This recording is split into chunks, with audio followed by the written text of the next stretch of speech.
Hello, welcome to Tales from a Nerd. I'm your host, a random nerd, and this is my podcast, Tales from a Nerd, as I presented earlier.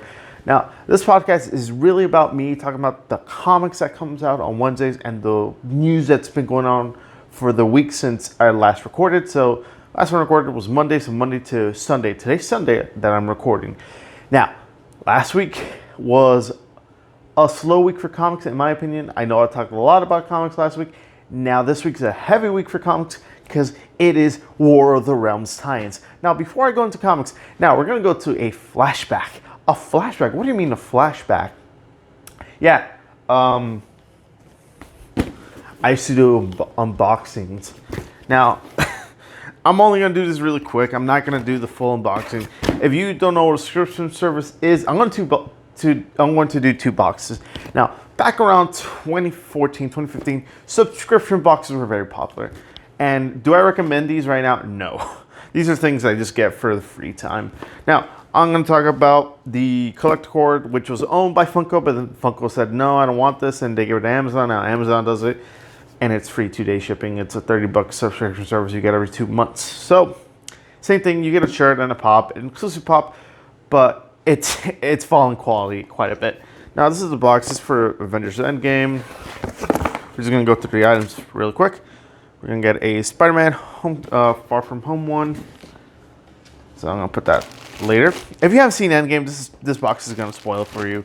So we got a Fat Thor shirt. So let me put this box. Let's open this shirt up. I'm going to keep this very, very fast. So this is the shirt. Now, it's really cool. Now, what I do like about these is the pop tees are very soft and very comfortable. So these shirts are very comfortable. You get the nice little Fat Thor, Big Lebowski, because in Endgame, after everyone died, he's like, I disappointed everyone. I've done it. I let everyone down. But, yeah. We got two coasters. We got let me see. We got two coasters. They're rubber, so they used to be very cool. I was like, oh, I'm gonna do this in 10 minutes. Now I'm like, listen, we could do this in like 2. So we got this awesome Iron Man coaster and this Thanos coaster. I'll put these up here. I need to set these for side. And then we got, I know I'm out of frame. We got 2 pops. We got the Valkyrie pop. All right, let's put that right here for now. I know this is not like the perfect set. Well, I actually do like the set, but then we got the Captain America with hammer. So that's cool. Put this aside. That's all in that box. Empty now. Now we're gonna go to Loot Crate because I only subscribed to 3 boxes at the moment. I used to subscribe to like 7 back then, which was a horrible mistake in my opinion. Loot Crate, basically the same thing. You get a shirt. Every box gets a shirt. You get like 4 or 5 geeky items. Now I'm pretty much disappointed in this box because you get a cool pin. You always get a cool pin, which is not an item at the moment. It's never an item. A Red Bull. I don't drink energy drinks, so I don't know why they gave that. Let's put this down. Another shirt.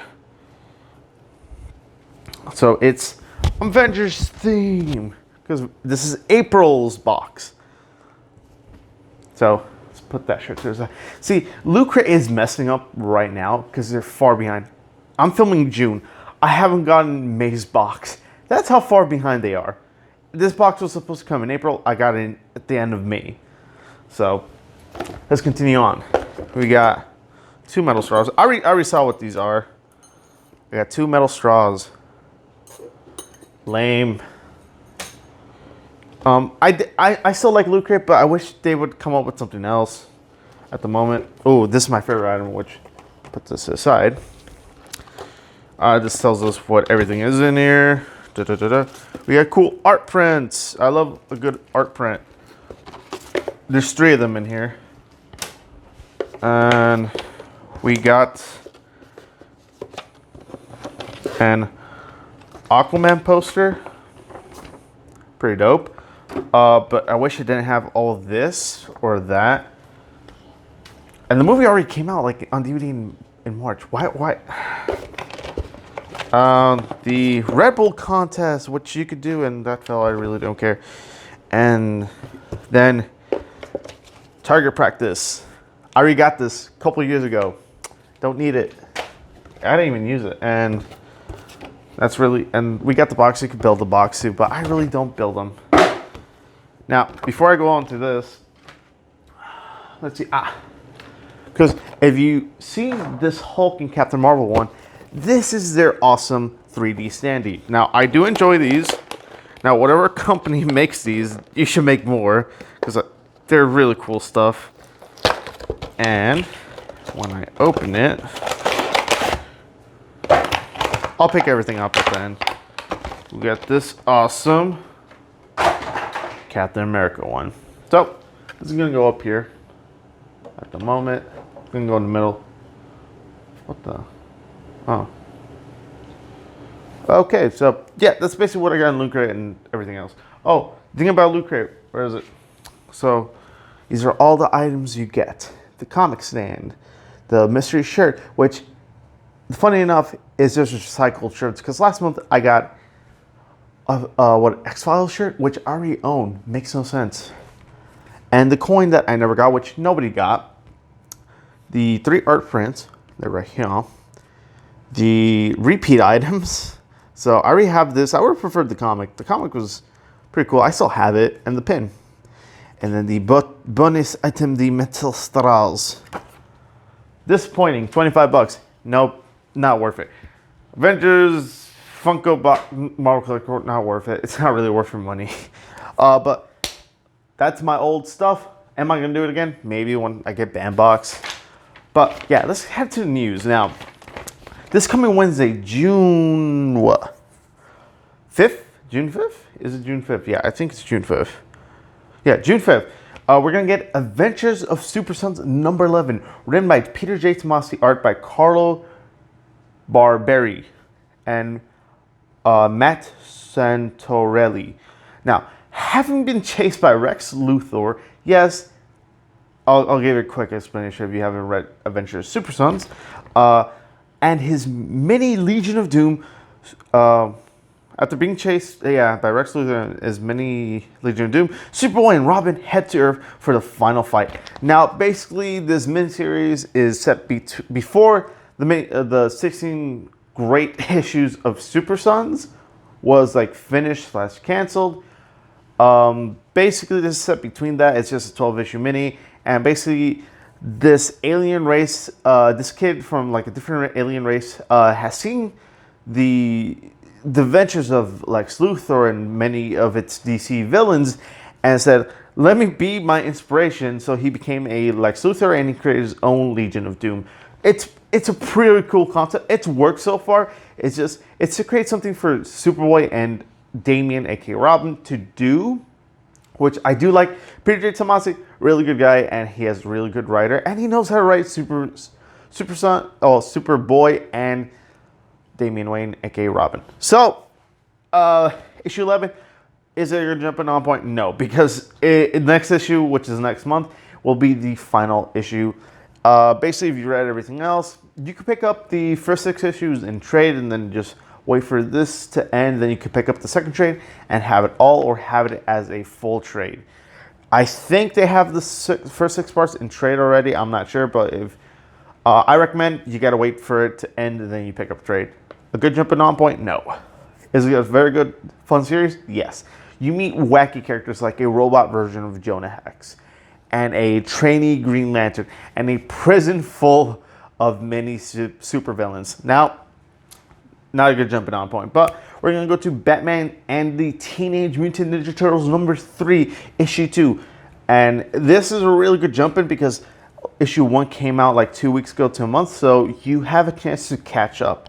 Now, it's written by James Tynion IV and art by Freddie Williams III. No, Freddie Williams II and Kevin Eastman. Now, here's the thing about Kevin Eastman. He is the artist and creator, I think, for the original Teenage Mutant Ninja Turtles. Now they're doing a collaboration because Batman and the Turtles must stop Krang's true power while getting help from another visitor from another world. Now, I don't want to spoil the book too much. Basically, I'll give you a cool synopsis, cool summary. Basically, the first issue is basically the TMNT universe and the Batman universe mixed together, and we're getting a mashup of characters. It's a fun book, and it delivers a really cool view of what if these two things happened. So, it's a good jumping on point. Do I recommend it? Yes, because it's only like a 6-issue miniseries, so it's a good jumping on point. You can get issue 1 still. They still sell it at the comic stores, so highly recommend it. Now we're going to talk about Batman 72, written by Tom King and art by Michael Janin. Now, Bane has taken over Gotham, and with messing with Batman for over the year, is this Batman's worst hate?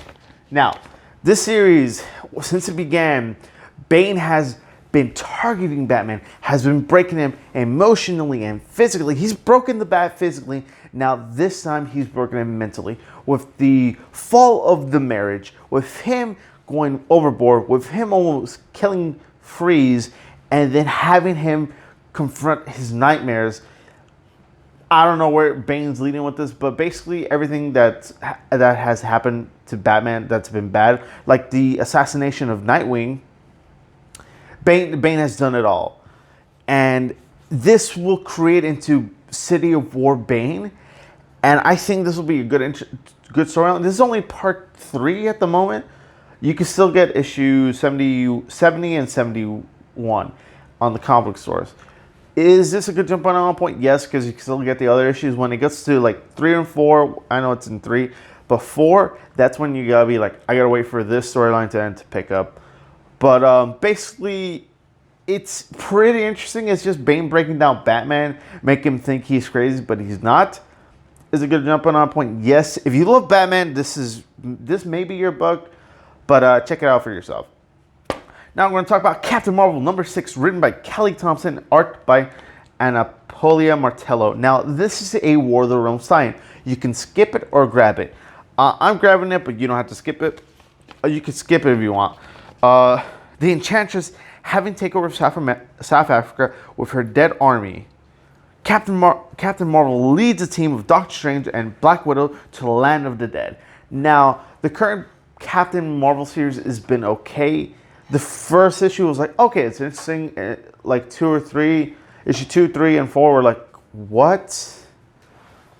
This is we're here, something happened, and then we skip 2 months, and then, oh, we have an army. I'm what?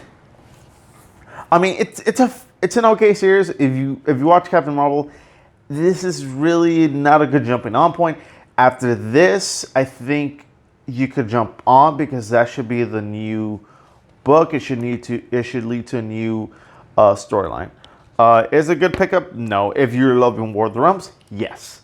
Now we're going to talk about Cosmic Ghost Rider Destroys Marvel History, issue number 4, written by Paul Scheer and Nick Giovanti, and art by Todd Nook. Now, Cosmic Ghost Rider goes to World War II to help the Allies win the war. Now, Cosmic Ghost Rider basically has been telling stories to his family. And if you ask me, who the hell is Cosmic Ghost Rider's family? Now, if you read up to Thanos Wins and Cosmic Ghost Rider, the 5-issue mini, now you know that the Cosmic Ghost Rider is Frank Castle. He became Ghost Rider because he was the last man on Earth. He made a deal with Mephisto, became Ghost Rider, then became a Herald of Galactus. When Galactus died, Thanos picked him up. He made him a Herald of Thanos. And basically Frank has gone crazy because he's lived over millions and millions of years. Now, issue 4, is it a good jumping on point? No. Because the next issue will end the 5-issue mini as well. But basically, Frank's been retelling stories to his kids over the past few issues, and then he meets his previous self, his younger self. Now, will he retell a story to Frank Castle to explain to him that he is not Frank Castle but his uncle? We're not sure. I'm really enjoying this because it's just Ghost Rider's no, this happened, but I helped, and we're gonna skip all this because it sucked. So it's a fun book poking at the history of Marvel. It's a pretty good read, but you can wait for a trade for this. Now, one of my favorite books, and it has multiple variants. It is DC East. Now, it's on issue number 2, written by Tom Taylor and art by Trevor Hairsine and Stefano Guadiano. People are dying, including heroes and villains. Can the Justice League stop death?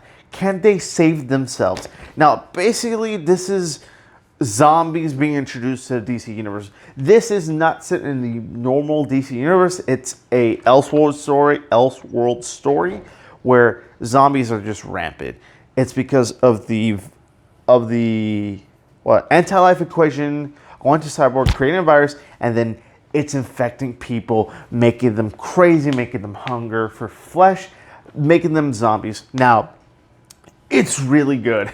It's been a really good run, and their variants are fun because they're making variants of movie posters. So issue 2 has a variant of Nightmare on Elm Street, so that's cool. Now this series has been fun, and it kind of like it creates continuity of like what it's been previously done in superheroes. Like Superman can hear like the heartbeat, he can hear Bruce Wayne, he can fly this fast, and Batman has a plan, but he has to go to his cave. It's a fun book. If you want to read zombies in DC, this is your book. You can still get issue 1. It hasn't sold out yet.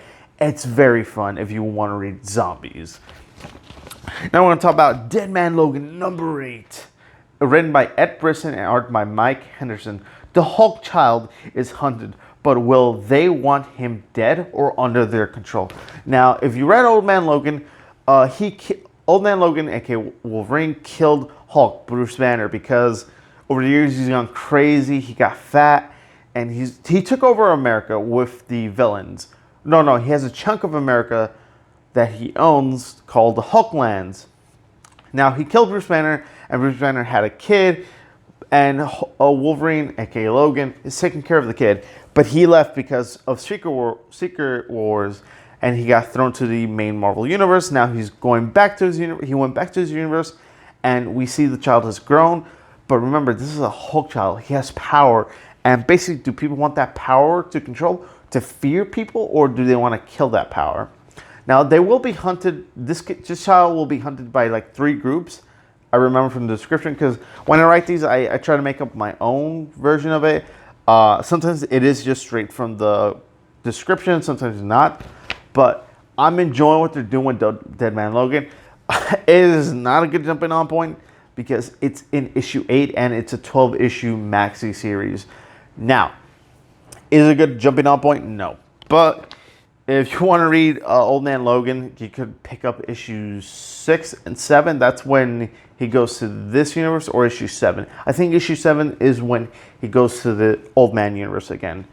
So it's a pretty fun book, in my opinion, but you don't have to pick it up. Now, we're going to talk about Deadpool number 13, written by Scotty Young and art by Nick Klein. Now, this is another War of the Realms tie-in. Now, you don't have to pick up the War of the Realms tie-in, but if you do, you can pick it up. I think this one, issue 14, is also War of the Realms, so bear with me. Deadpool is sent to Australia to kill some trolls, basically. Deadpool's just sent to kill trolls. That's all I know from War of the Realms. Because he's in like 3 different groups. That's the thing about writing for like events, because heroes can be doing this, but they're also doing this. They're also doing like multiple things. Now, is there going to jump in on point? No. Again, War of the Realms, you don't have to read it. If you say, I don't want to read War of the Realms, I just want to read Deadpool, just jump on issue 15. That's when that should be the final issue. That should be like 15, should be the new storyline. But I'm loving what Scotty Young is doing with Deadpool. It's pretty fun. A little slow in the beginning, but then he found his stride. Now we're going to go to Deathstroke number 44, written by Christopher Priest, art by Fernando Pasarin. With Deathstroke being killed by the Titans, his closest friends and enemies visit him. But the Legion of Doom has plans for his body. Now, during the Terminus mini event that they had with the Titans, a crossover. Crossover is not really an event, it's just a crossover with the Titans. Deathstroke got killed by Red Arrow. And basically, this is just picking up, this is after, like, this is picking up after that event. They're giving him a funeral, and basically, Brainiac Cheetah is there, and they're gonna pick up his body. See, we don't know what they're gonna do with the deadliest man's body. They could bring him back. They could use his DNA to make multiple killer soldiers. Because remember, Slade has a high reflex. He can regenerate his body to a certain point. He is the DC's deadliest killer. Now, will they bring him back? Most likely, because he's a very popular character. And when it's a popular character, they really don't die. They always come back through some sort of mysticism, or just he's just back. But basically, it is I think kicking off a new storyline right now. So this is pretty much a good jumping on point, because Deathstroke, he's dead, but he'll be back eventually. Now we're going to talk about Green Lantern number 8, written by Grant Morrison and art by Liam Sharp. Let me just say this: Liam Sharp's art is phenomenal. I love his art style. His choice of colors and design is really cool. Grant Morrison's writing, though, Jesus Christ, is wordy. But it's good. It's good wordy, but it's still pretty wordy. Now, Green Lantern needs help from Green Arrow to stop a cosmic drug cartel that's using Earth, basically. Now, this is kind of a throwback to the storyline where Green Lantern and Green Arrow found Speedy using drugs. That's what the cover looks like. Basically, I think they're in the same position. But am I enjoying this run? Yes. It was good, but then I was like, what? I was weirded out, but then the new concept with him being stuck in the ring was really cool. I did enjoy that. And this is basically him being out of the ring and asking Green Arrow, his old buddy, his old pal, for help and advice, hopefully. Do I recommend this? No. It's a 12-issue mini, well, maxi, because mini is just 6. It's 12-issue maxi. Do I recommend it? No. It's very trippy. It's very specific and catered to a certain crowd. I picked it up because I said I love Green Lantern. I've read the Hal Jordan Green Lanterns and Green Lanterns. But Grant Morrison is a guy. He writes weird, but he makes it a fun weird. That's all I gotta say for Green Lanterns. Pick it up? Maybe. Up to you. I don't recommend it for you to pick it up. Now we're going to talk about Guardians of the Galaxy Annual number 1. Now, here's the thing about annuals. They are written by multiple people and either drawn by multiple people and it has multiple stories, or it could be just one story, depending on who's maintaining the Guardians run. Now, it's written by Donny Cates, Al Ewing, Tini Howard, Lonnie Nadler, and Zach Thompson. Now, if you recognize a few of the writers, I do, because Donny Cates is currently writing Venom, Guardians of the Galaxy. Al Ewing is doing the Immortal Hulk, and he did the Avengers No Road Home and No Surrender. And Tini Howard is currently doing the Thanos 5-issue mini arc. I don't know who Lonnie Nadler is or Zach Thompson. They could be really good, but so far, Donny Cates, he chooses who he wanted on this book. I'm hopefully it's a good story. Let's move on to art. Art is by Felipe Andrade, Yildirare Sinar, and Ibrahim Mustafa. Cosmo the Space Hawk will tell you the stories of Nova, Quasar, Adam Warlock, and Darkhawk after the attack of the Black Order. I don't know what to expect. Is it a good jumping on point? No, because it's an annual. You really don't need to read it, but it will hint to what they're doing the Guardians storyline at the moment. And I'll answer questions like, where's Adam Warlock during this Guardians run? What's he doing? What are these 5 characters doing? So, a good jumping on point? No. I think next issue will be we'll continue because issue 5 or 6 was the finale for Thanos, bringing back Thanos, basically. Now we're going to talk about Justice League number 25. This is the finale of the 6 dimensions. So, written by Jorge Jimenez, Scott Snyder, James Simon IV. Art by Javier Fernandez and Jorge Jimenez. Mr. Mxyzptlk has been wreaking havoc, and Superman fights against the World Forger. Can Superman save the Justice League? Now, this storyline's been really fun. I'm liking that they're bringing Mr. Mxyzptlk and Batmite. They have Batmite in this, and then the Justice League is just taken to a beautiful future that, like, they've won. There's peace, but everyone has questions like, why is it peaceful? Where are the villains? Like, what's going on? And it asks questions. I like it, and this is hopefully bringing everything together, and also it will answer like Perpetua a little bit. It'll give you a hint of what Perpetua will do, because they've been hinting at her little by little in each story arc. So, is it good to pick up? No. But you can pick up the other 5 or 6 issues, and the other 5 issues, and pick up this one, and you'll be good. If not, just you'll be done with this one. The next issue will be a new storyline. Now we're gonna go to Old Man Quill, written by Ethan Sachs and art by Ibrahim Robinson. Peter Quill's heroic actions are spreading, and Doom is not happy.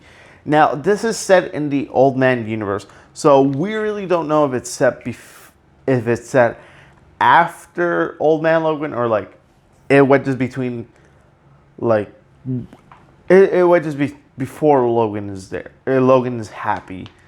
Now, this storyline is really cool because it's a sad Peter Quill who's like, my family's dead. I have nothing to fight for, and you're bringing me to an adventure. I really don't want to get dragged. And it's like, but Quill, Rock is like, we're friends, and Gamora's like, yeah, you need help us, Quill, because we need help.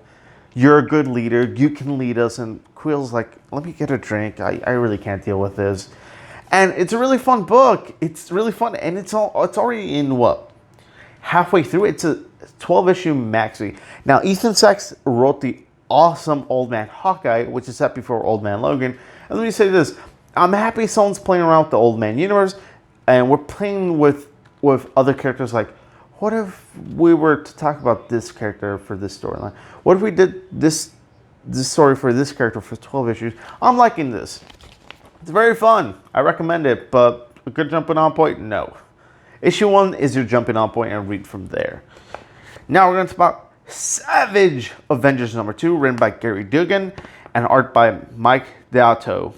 The only team to stop the Hand and the Wizards of Hyberian Age to summon a death god is Conan, Wolverine, Punisher, and Voodoo. Now, I'm loving what they're doing with these characters. And it's a good jumping on point because issue 1 came out like 2 weeks ago or a month ago. And it's very fun. It's a very fun Avengers book. Even though they're not called Avengers yet, it's just basically, it's like Marvel's answer to like the magic part of the team. Because DC has the Justice League Dark. You know what? The Avengers have the Savage Avengers. That's how I see it. You don't have to see it like that, but is it a good pick? Yes. Go to your local comic book shop. Ask for like, oh, I want to read Savage Avengers. It's right here. So, good pick. Now we're going to talk about Shazam #6, written by Jeff Johns and art by Del Eaglesham. I don't know. Billy meets his dad, but he's in trouble and Billy must fend off Dr. Sivana and Mr. Mime. Now, I'm liking what Jeff Johns is doing with Shazam. It's really fun. It's bring back to Shazam as you know him. And if you've seen the movie Shazam, this is really a good book to read. And basically we get answers slowly of Billy's past and Billy's powers of his world, because we learn like it's not just his dimension. There's like 7 kings. There's 7 kingdoms. Each kingdom has a king, and each Shazam character is like has a hold to each kingdom. My voice peaked out very weirdly, but it's a very fun book. Is it a good jumping on point? No. I'm waiting for this story arc to finish. It's not done yet. I think this will tell you like where to go on from here. But if you're loving Shazam, pick up the other issues if you can. I think you can still get them and just read from then on. Now we're talking about Spider-Gwen Ghost Spider issue number 9, written by Shannon McGuire, art by Takeshi Miyazawa. Gwen is stuck in a battle with a monster called Wolfman and must help save the people and the band. Now, I think this is a really good jumping on point if you're looking Spider-Gwen, because last issue she's playing for a band. She's trying to solve the mystery of her Venom suit, and she gets attacked. And this is just the aftermath of the attack. It's a really fun book. I'm really enjoying it. I really do like what they're doing with Spider-Gwen. I got outed as a hero, but let me do an app service to help people, to help pay for rent. Now that's pretty good in my opinion. She does at a certain hour, but she is still a superhero, so she'll do it for a certain time and then just be her hero. Pretty fun book, and you could read issue 8 and then jump on from there. I think it's issue 2 of the storyline at the moment. I think. Now we're gonna talk about Tony Stark Iron Man number 12, written by Gail Simone and art by Paolo Villanelli. Malekith sends a dragon to tear down Iron Man's world. Now, this is another War of the Realms tie-in. You don't have to read it, but basically, Iron Man has to fight a dragon. What else can I say? Now we're going to talk about Uncanny X-Men number 19, written by Matthew Rosenberg, art by Carlos Villa. We learned the truth about the Hellfire Club's involvement with the X-Men's quest. Now, if you've been reading Matthew Rosenberg's run on X-Men, which has been pretty good, we found out that nobody knows who Emma Frost is, and this will kind of show you what Emma did to make the X-Men forget the characters. So, is it a good jumping on point? No.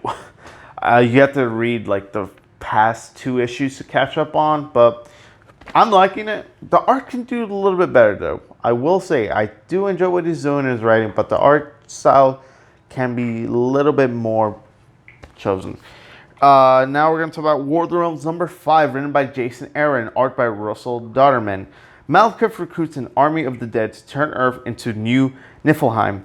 Black Panther sends out a call to all the heroes for the fight of Earth. Now, basically, we're going to the end of the storyline. Issue 6 will be the final story for War of the Realms, and basically, it's going to have big ramifications for the Marvel Comics or Marvel Universe.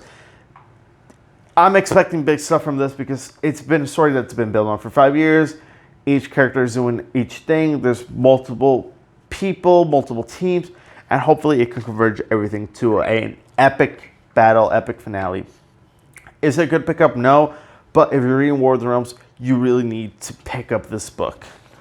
Okay.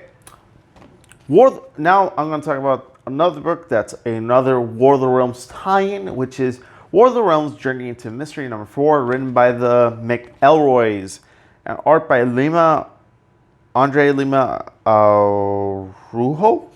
The team must do a casino heist, but they run into a supervillain convention in Nevada.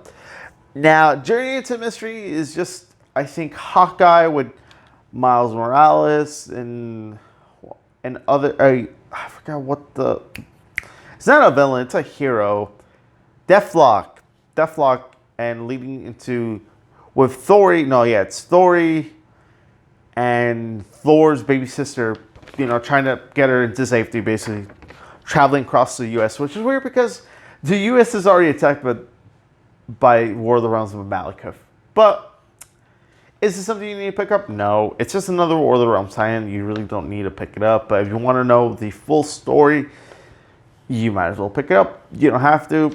I'm picking it up because I really am a sucker for events, apparently. But after that, we got War of the Realms, New Agents of Atlas number 3, written by Greg Pak and art by Gang Hyuk Lim. Can Amadeus pull together the new Agents of Atlas, or will Queen Cinder make Earth New Muspelheim? Now, this is just Amadeus discovering. Well, he made a mistake where he made Agent Wu. I think I believe I might be wrong. He got knocked out, And then Amadeus is put in position to like, oh crap, I have to lead the team, but I'm not a good leader. I could help, Smash and other stuff, but leader, no. This is just a team of Asian superheroes. I'm liking the idea. After this, they are making a 5-issue miniseries of this, and I'm liking what they're doing on this show. They're kind of like, maybe we can move him because him and Miles are having tension in the book, and this might, I'm gonna just be like, guys, I did stuff, I messed up. Let me go to the New Age of Atlas. Let me spend a few books. Let me be with them for a bit, and then I'll come back to Champions and be a better person, or make up for what I did. Made a deal with the devil. So yeah. Now we're gonna go to the final DC book, Young Justice #6, written by Brian Michael Bendis and art by John Timmons. The Young Justice team must help Amethyst bring order to her realm. We also look into Jenny Hex's origins and why she appeared in Metropolis the day the Young Justice team formed. Basically, Young Justice has been pretty well. The first issue was really cool. The second was a little bit slow, but then it started to pick up again. You never know what Brian Michael Bendis does because he kind of just has his own way to make the story, and it's not always like it's either hit or miss. And so far, it's in the middle for me. It's in the middle for me. I'm waiting for him to do a little bit more. Basically, this should be the final. This should be the final story, and then next issue should pick up a new storyline. Now, those are all the books for the week. Tell me which ones you would pick up, and tell me which books you do want to read and which ones you do like in the comments. Now we're going to go to the movie / TV news / stuff that happened this week. I know I talked about that Deadpool might appear in Spider-Man, but then it was shot down. Now it's pretty much saying that, I think I might have said this already, but Venom might appear in future Spider-Man sequels. Now, Sony wants to integrate their version of Venom to the MCU, and it depends. I really didn't like Venom as much as a film, but maybe by a different writer and different director. Maybe a different writer can write Venom, and maybe it could lead to a Secret Wars movie. We don't know. Would I like to see this? Maybe. I mean, Tom Hardy did pretty okay. The Venom suit was okay. A little bland in my opinion, but winners can't be choosers. Would you see this? Would you like to see Tom Holland and Tom Hardy's characters meet? I don't know. We're going to talk about Marvel Studios is considering David Morrissey for multiple roles in the future MCU. It's not confirmed yet, but they are talking with him, saying like, you want to do multiple roles? Do you want to do voice acting? Do you want to do this? Now, a lot of people are saying he might be Galactus, Kang the Conqueror. A lot of people are pegging him for villains because he did play a villain in The Walking Dead as the governor for, I think, a season or two. But maybe they could make him into a hero like Quasar. Maybe they could make him into Quasar. He would look pretty cool like Quasar or the Hyperion. He kind of looks like Hyperion from the comics, kind of. So, David Morrissey, please go to the MCU. You're a wonderful actor, and you were in Doctor Who as well. So, yeah. Now we're gonna talk about Hellboy has made $40 million so far, and it's since it's been released, and it's been pulled from theaters already. Lionsgate has taken a loss because the budget was $50 million. David Harbour's lead role as playing Hellboy was panned by critics. Fans didn't like it. Basically, from what I heard, it wasn't a really good film, and I'm sad to see this character like being portrayed properly well. Because I did enjoy the Guillermo del Toro movies with Ron Perlman. Look, I'm sad we never got a third sequel, a conclusion to that. But this movie, from what I heard, it wasn't that good. It was pretty boring. It had like 5 different origins, from what I hear. And it's like, it basically, people were saying like, it was trying to be Deadpool, but it failed. You can't really do that to Hellboy, but Lionsgate kind of ruined the film, and now we're either going to get a reboot or we're never going to see the character for like 10 years. So, Hellboy, if you want to see more Hellboy, sorry, it's going to be a while. Now, Jessica Jones Season 3 will come out, Jessica Jones Season 3 will come out June 14th. It is the final season of Jessica Jones because it's the final show of the Marvel Netflix deal. Now, it'll come out June 14th, and a trailer came out. Basically, not the trailer, but basically in the trailer, I'll talk about the trailer. It's just a 30-second trailer. It's just someone's chasing Jessica, calling her a fraud. That's about it. But the description for the show so far was that it says that Jessica and Trish's relationship will fix, and they will, discuss themes of heroism and what their definition is. And also, the villain will be an intelligent psychopath. Am I excited for Jessica Jones Season 3? Yes, because I did love Season 1. Season 2 was really not that well. I like what they were doing, but execution-wise, it wasn't well. Some characters didn't feel like themselves. But am I excited for Season 3 of Jessica Jones? Yes. Are you? Let me know. Now, A Quiet Place 2 will come in May 2020 instead of the March 20th, 2020. It's been bumped up 2 months. It's been moved 2 months in advance. And let me say this, A Quiet Place with John Krasinski was really good. And I'm really excited what they're going to do for the sequel. I'm hoping he could still direct and write the film. I think he is. I'm not really sure. Quiet Place 2, I'm excited.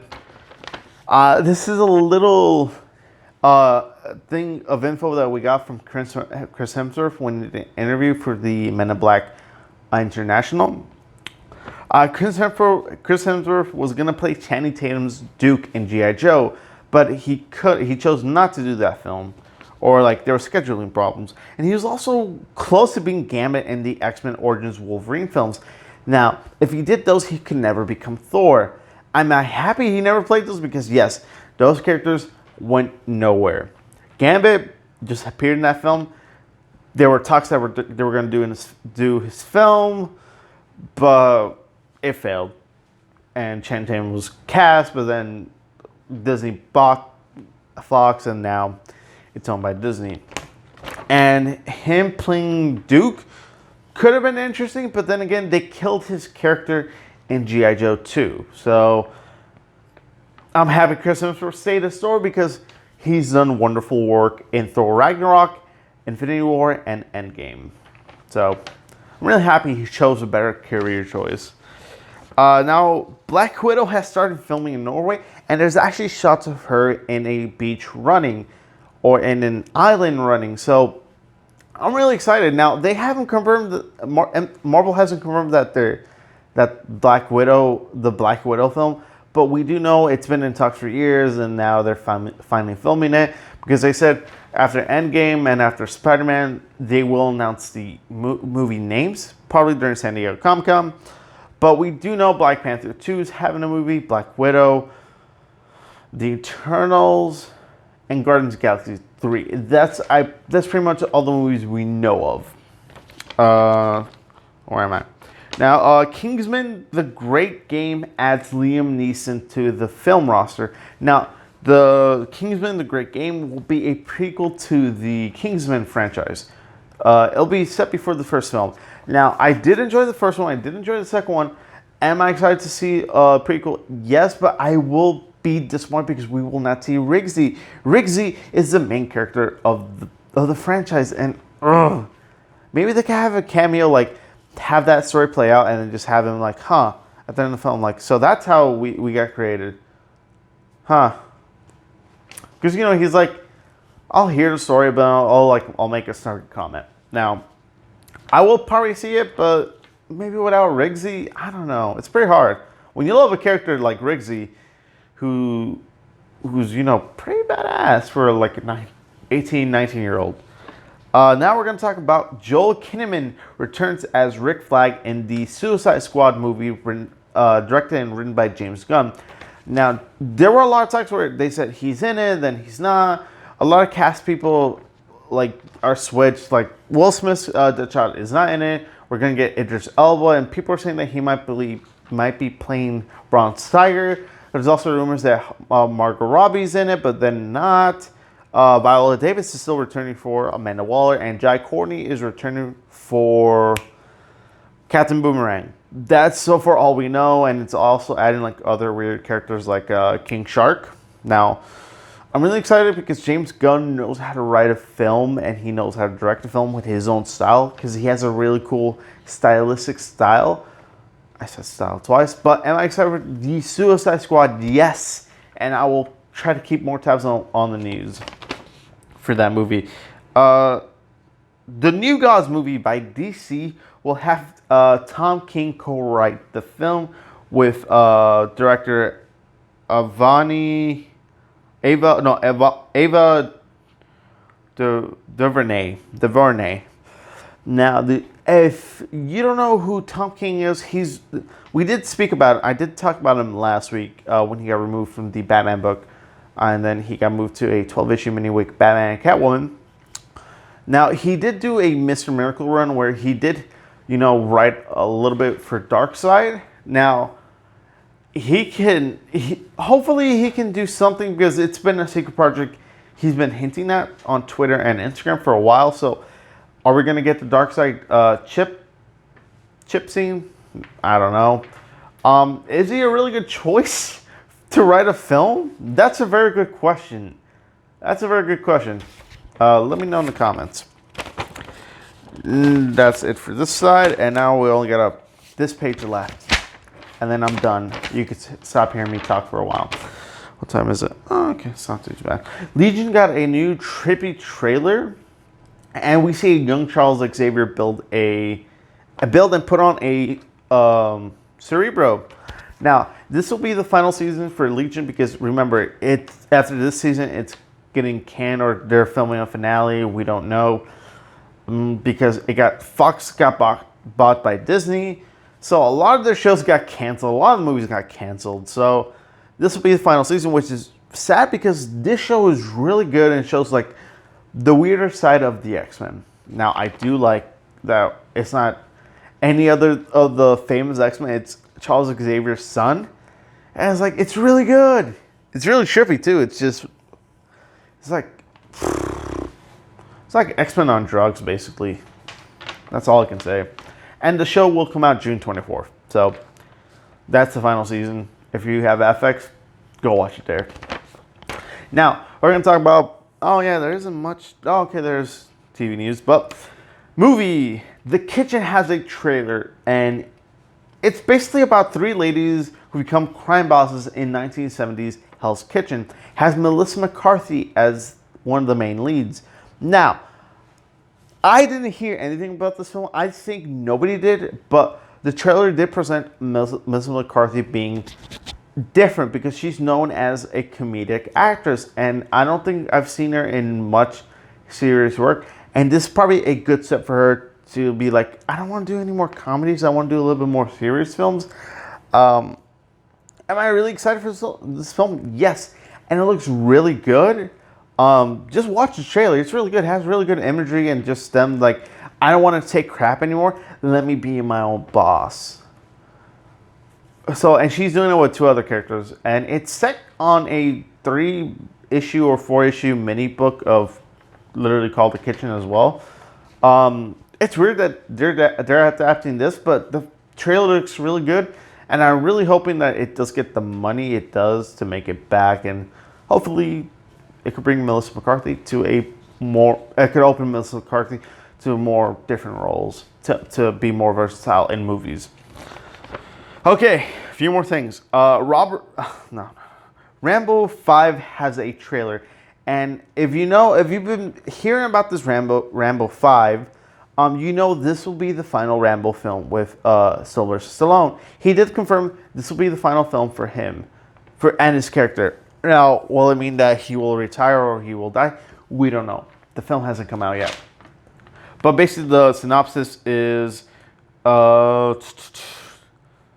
now ultra-violent ways to avenge the kidnapping of the daughter of a family friend. Now, basically, it's Rambo at his bloodiest, Rambo at his deadliest. He's hunted. He's being hunted, but technically, he's hunting the hunters. We finally, the trailer looks pretty good. Now, Sylvester Stallone hasn't been in any good films for a while, so I'm really iffy. But it's Rambo, and you can't really go wrong with Rambo. So am I excited for Rambo 5? Yes, but I will have to wait for the reviews or another trailer to just win me over. But looks interesting.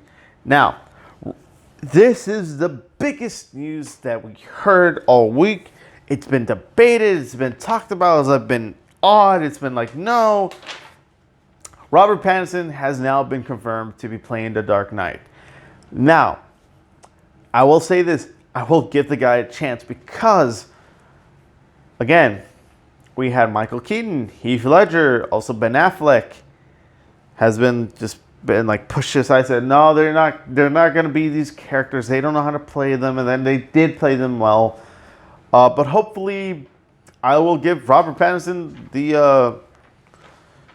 I'll give him a chance. Now, there's also rumors that a Robin will appear, Catwoman will appear, the Penguin will appear, and the Riddler will appear. So this film will have a Robin and multiple villains.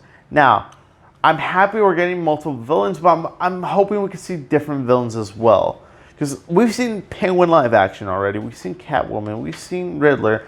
I would love to see Clayface. Clayface would be a good villain for Batman. Him or Calendar Man, but he's not that well known. But am I excited for Matt Reeves' Batman? Yes. Robert Pattinson, iffy. I'll wait for the trailer. If the trailer wins me over, I will definitely go see it. And it will make money because it's Batman. When hasn't a Batman film made money? So, yeah, 5 more things and I'm done. Okay, Avengers Endgame is about to hit. It's about $100 million away from beating Avatar. Now, I did say about 2 or 3 podcasts ago that it did beat it, but I was wrong. It didn't beat it, so I'm kind of reaffirming myself, saying I'm saying that I made a mistake. I didn't do enough research, and basically, it's on track now. It will earn the 100 million more because I think just pulled 10 million right now in theaters. And it still has to do overseas movies. So, international money, box office money. Will earn probably. It's been about a month. So, Avatar did make its money in like 45 days. And we're barely on a month. So, I will give it a chance. Oh, I'm hoping it could beat the movie. If not, well, I mean, it was still a good film. And it's number 2. So, there we go. Now, this is pretty cool because I think they're finally going to film Falcon and Winter Soldier, and it will start production on August 12th, and it will be filmed in Atlanta. Now, this will be set. I think people are confirming this will be set after Endgame, and it will be Sam questioning if he can be Captain America, and he'll have Bucky, trying to lead him to a path. Now, am I really excited for the show for the Disney Plus series? Yes, I really can't wait because we probably gonna get Falcon as Captain America in a costume, probably at the end of the show or probably in another Avengers film. But we get to see Falcon and Winter Soldier as a buddy cop show, so I'm really excited, and I'm hoping it has comedy and action. So that's what I'm looking forward to. Now, Supergirl will begin as early as next year in 2020, and it will have a 2021 release date. Now, Supergirl did get announced as a film, which is weird because we haven't had a Man of Steel sequel yet. But I understand because Supergirl is getting very popular now because with the Supergirl from the CW that was previously owned by CBS is getting more popularity than ever. So we're getting Supergirl film, and I'm really excited because it's Supergirl. We're finally going to get a House of L film finally. When I mean House of L, I mean like Superman or Supergirl. And we haven't seen the Supergirl film since, the 1980s or 70s. So, pretty cool. I'm really excited. I'm really excited for this film. And it's also, DC's been doing a good film. Has been doing pretty good in their films right now. So, I'm really excited to see what they will do for Supergirl. Now, Keanu Reeves is being eyed for a role in the Eternals film.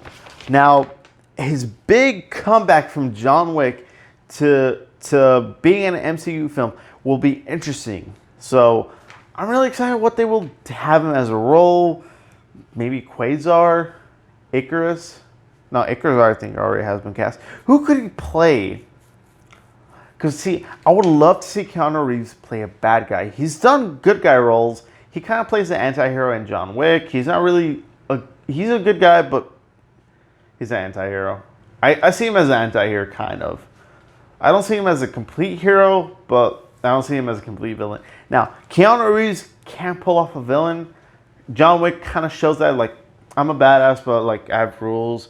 Maybe it could be like, no, I'm a badass, I don't have rules, you're done, you're done. So, Keanu Reeves as a villain for the Internal films, yes, give me that. That's my hope right now.